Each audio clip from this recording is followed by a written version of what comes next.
دوهم کال لومړي سمستر درنو محصلینو، نن زموږ او ستاسې د جذب دغه د درس موضوع ده د آیونونو جذب یا ابسرپشن آف آیانس. د سوډیم فعال انتقال په یو ورځ کې تقریبا 30 ګرامو پورې سوډیم کولمو ته افرازیږي او سربیره له دې یو نورمال شخص په یو ورځ کې 15 نه 8 ګرامه پورې سوډیم اخلي. د دې دواړو د مجموعې څخه چې وړو کولمو ته په یو ورځ کې 25 نه تر 30 ګرامه پورې سوډیم جذبیږي، یعنی وړې کولمې دونه سوډیم جذبوي چې دا مقدار د بدن د مجموعي سوډیم 1/8 برخه جوړوي. له دې کبله په اسانۍ سره پوهېدلی شو چې کله د کولمو افرازات په شدیدو اسهالاتو یا ډایریا کې بهر ته ځایي شي، کیدای شي د بدن د سوډیم ذخیرې کموالی په ساعت کې وژونکي سویې ته ورسیږي. په نورمال ډول سوډیم په دوامداره توګه افراز او بیرته جذبیږي چې هره ورځ یوازې د عظمي لارو د سوډیم 0.5% څخه په کمه اندازه یعنی 1 ملي اکویولنټ د سټول سره ضایع کیږي. سوډیم قندو او امینو اسیدونو په جذب کې هم مهم رول لوبوي. د کولمو څخه د سوډیم جذب اساسي میکانیزم په دغه شکل کې تاسو ته ښودل شوی دی، یعنی دغه د کولمو لومن نه دلته پیسیف دی، بیا دې ځینې اخوا ته اکټیف دی، یعنی دلته لومن نه د اپیتیل حجراتو ته پیسیف ډول جذبیږي او اکټیف ترانسپورټ یې دې ځینې دې خوا ته. د سوډیم د فعال انتقال لپاره سوډیم جذب حرکي قوه یا موټیف پاور د اپیتیل حجرو داخل څخه د دې حجرو د قاعدوي یا بازولیټرل او جانبي جدارونو لري انټرسټیشل سپیس ته تهیه کیږي چې دا د په دې شکل کې د غټو تیرونو په واسطه ښودل شوی دی. دغه فعال انتقال اکټیف ترانسپورټ له قوانینو څخه پیروي کوي او انرژي ته اړتیا لري. دا د ATPase انزایم په واسطه د حجرې په غشا کې کتلایز کیږي. د سوډیم آیون په یو کم اندازه د کلوراید د آیونو سره په پیسیف ډول د الکتریکل ګریډینټ له امله هم انتقال مومي. د سوډیم یو شمېر نورو آیونونو لکه پوتاشیم او هایدروجن آیونو سره تبادلې په شکل هم جذبیږي. په کیم کې د سوډیم غلظت په طبیعي ډول 142 ملي اکویولنټ پر لیټر دی، تقریبا د پلازما د سوډیم سره مساوي دی. د کیم څخه د سوډیم د اپیتیل حجرو ته د برش بارډر لارې منفعل ډول جذبیږي، یعنی پیسیف جذبیږي د برقي پوتنشل د تفاوت په اساس، او د هغه سوډیم ځای نیسي چې فعال ډول د اپیتیل حجرو څخه د باندې پاراسیلولر سپیس ته انتقال شوی دی. د انتقال په عملیه کې بل قدم د انټرسټیشل مسافو ته د اوبو اسموس تشکیلوي چې په بین حجري مسافو ته داخل ته د اسموټیک حرکت د مایعاتو یو جریان تولیدوي چې وروسته د اپیتیلم د برش بارډر د لارې د ویلای دوراني وینې ته جریان مومي. په ډوډینم او جوجینم کې د کلوراید د آیونونو جذب بل عنوان دی. وړو کولمو په پورتنیو برخو کې د کلوراید آیونونو جذب په پوره ډول د پیسیف ډیفیوژن په واسطه صورت نیسي. د اپیتیلیم د لارې د سوډیم جذب په کیم کې الکترونیګیټیویټي او اپیتیلیم حجرو په فایده کې الکتروپازیټیویټي تولیدوي چې بیا کلوراید آیونونه د برقي پوتنشل د توپیر یا الکتریکل ګریډینټ له کبله جذبیږي. په ډوډینم او جوجینم کې د بایکاربونیټ آیونونو فعال جذب. اکثره وختونه د بایکاربونیټ زیات مقدار آیونونه باید د وړو کولمو د پورتنیو برخو څخه بیرته جذب شي، ځکه چې په پانکراس او صفراوي افرازاتو کې د بایکاربونیټ د آیونونو زیات مقدار موجود دی. بایکاربونیټ آیونونه په مستقیمه توګه په لاندې ډول جذبیږي. کله چې سوډیم آیونونه جذبیږي د سوډیم د ځینې آیونونو تبادلې لپاره هایدروجن آیونونو متوسط مقدار کولمو جوف ته افرازیږي. لکه چې مخکې توضیح شوی دغه هایدروجن آیونونه د بایکاربونیټ آیونونو سره یوځای کیږي او کاربونیک اسید جوړوي H2CO3. دغه H2CO3 یا کاربونیک اسید بیا په اوبو او کاربن ډای اکساید تجزیه کیږي او د کیم د یوې برخې په شکل کولمو کې پاتې کیږي. تولید شوی کاربن ډای اکساید په اسانۍ سره وینې ته جذبیږي او د سږو لارې اطراح کیږي. له دې کبله دا میکانیزم د بایکاربونیټ د فعال جذب په نوم یادیږي او دا د هغه میکانیزم سره ورته دی چې د پښتورګو ټیوبول کې ترسره کیږي.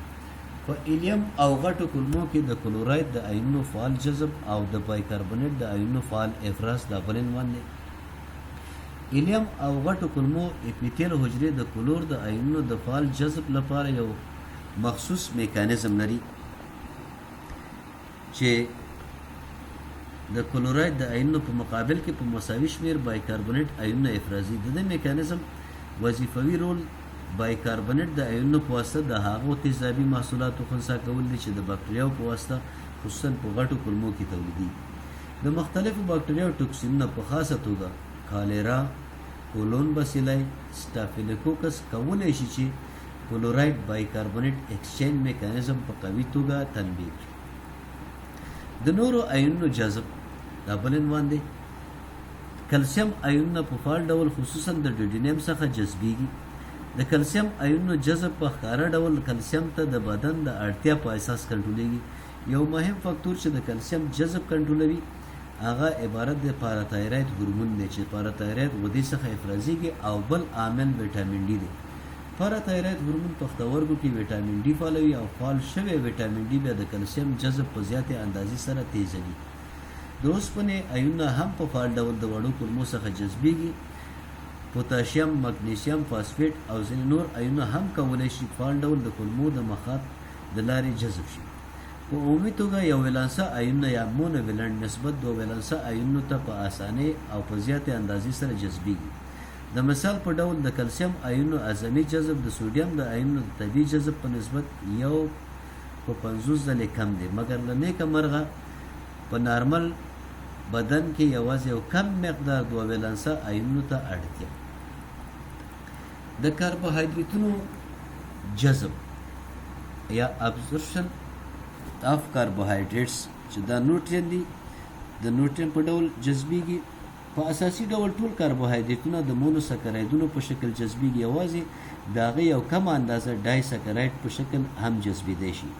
کاربوهایډریټونه تقریبا هیڅکله د لویو مرکباتو په څیر نه جذبیږي. همدارنګه هغه کاربوهایډریټونه چې د ساده ډیفیوژن په واسطه جذبیږي د هغې مقدار ډیر کم دی. د کولمو د غشا لارې د اکثره مونوسکرایډونو انتقال یو فعاله عملیه ده چې د څو مهمو تجربوي څرګندونو په واسطه توضیح کیږي. اول د اکثره کاربوهایډریټونو خصوصا ګلوکوز او ګلکتوز د انتقال کیدی شي چې د میتابولیک نهي کوونکو په واسطه لکه انډو اسیټیک اسید، سیاناید او فلورازین په واسطه بلاک شي. دوم دا ډول انتقال په خپله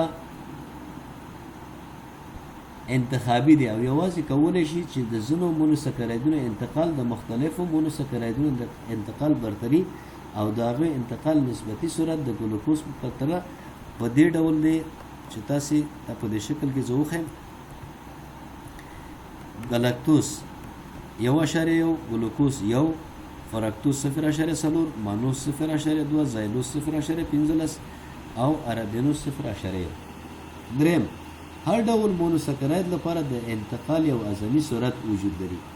ډیر سره انتقالیدونکي مونوسکراید ګلکتوز دی چې ورسره ګلوکوز په دویم قدم کې راځي. فرکتوز چې یو د درې مهمو غذایي مونوسکرایدونو جملې څخه دی، د جذب صورت یې د ګلکتوز او ګلوکوز په نیمایي اندازه دی او جذب میکانیزم هم فرق لري.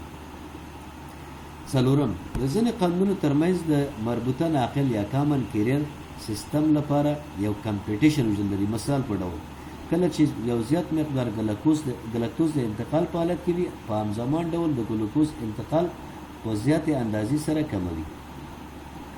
د ګلکتوز او ګلوکوز د جذب میکانیزم دا بل عنوان دی. کله چې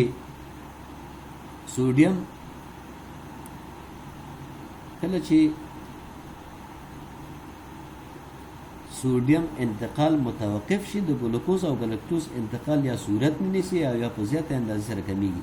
له دې کبله داسې فکر کوي چې دواړو مونوسکرایډونو د انتقال لپاره انرژي په حقیقت کې د سوډیم د انتقالي سیستم په واسطه تهیه کیږي. هغه تیوري چې دا توضیح کوي په دې ډول ده: دا معلومه شوې ده چې د ګلوکوز د انتقال لپاره د ناقل پروټین چې د ګلکټوز ناقل هم دی د اپیتیل په حجرو برش بارډر کې موجود دی، مګر دا ناقل د سوډیم په نشتون کې ګلوکوز انتقالولی نشي.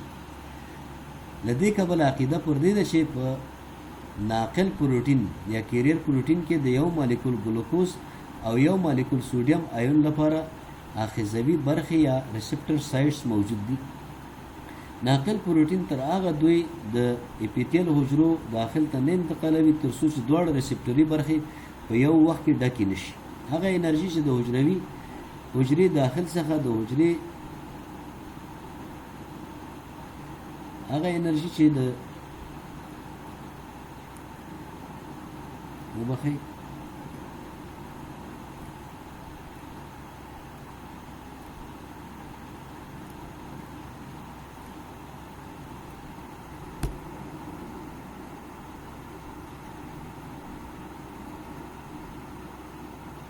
هغه انرژي چې د حجرې د خارج څخه د حجرې داخل ته د ناقل د حرکت لپاره پکار ده د حجرې په داخل او خارج کې د سوډیم د غلظت د توپیر له کبله حاصلېږي. کله چې سوډیم حجرې ته داخلي ګلوکوز هم ورسره انتقالېږي او په دې ډول د ګلوکوز د انتقال لپاره د ضرورت وړ انرژي برابروي.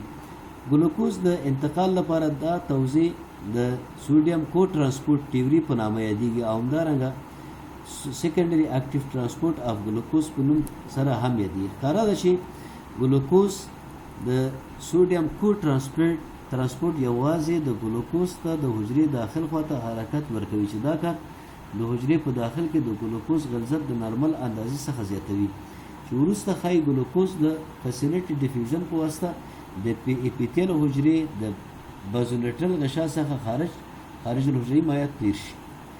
وروسته به ولیدل شي چې سوډیم انتقال د یو شمېر امینو اسیدونو د انتقال لپاره هم ضروري دی چې د امینو اسیدونو د انتقال لپاره کیریر ډایرکټ یو ورته میکانیزم جوړوي. بل عنوان دی د فرکټوز جذب. د فرکټوز انتقال د نورو مونوسکرایدونو د انتقال سره لږ توپیر لري. دا قند د ځینې میتابولیکي زهریاتو خصوصا کلورازین په واسطه نه بلاکېږي. د دې قند د انتقال لپاره میتابولیکي انرژي ته اړتیا نشته او حتی د هغې انتقال لپاره کوم مخصوص ناقل ته هم اړتیا نه پیښیږي. په دې توګه فرکټوز نظر اکټیو ترانسپورټ ته د فیسیلیټي ډیفیوژن په واسطه انتقالیږي. همدارنګه پورټل وینې ته د داخلېدو څخه د مخه اپیتیل حجرو په داخل کې په ګلوکوز بدلیږي. فرکټوز لمړی فاسفورلیټډ کیږي او بیا په ګلوکوز بدلیږي چې په آخره کې ګلوکوز د اپیتیل حجرو څخه وینې ته ازادیږي. دا ستاسې د نړۍ درس ودرې پسې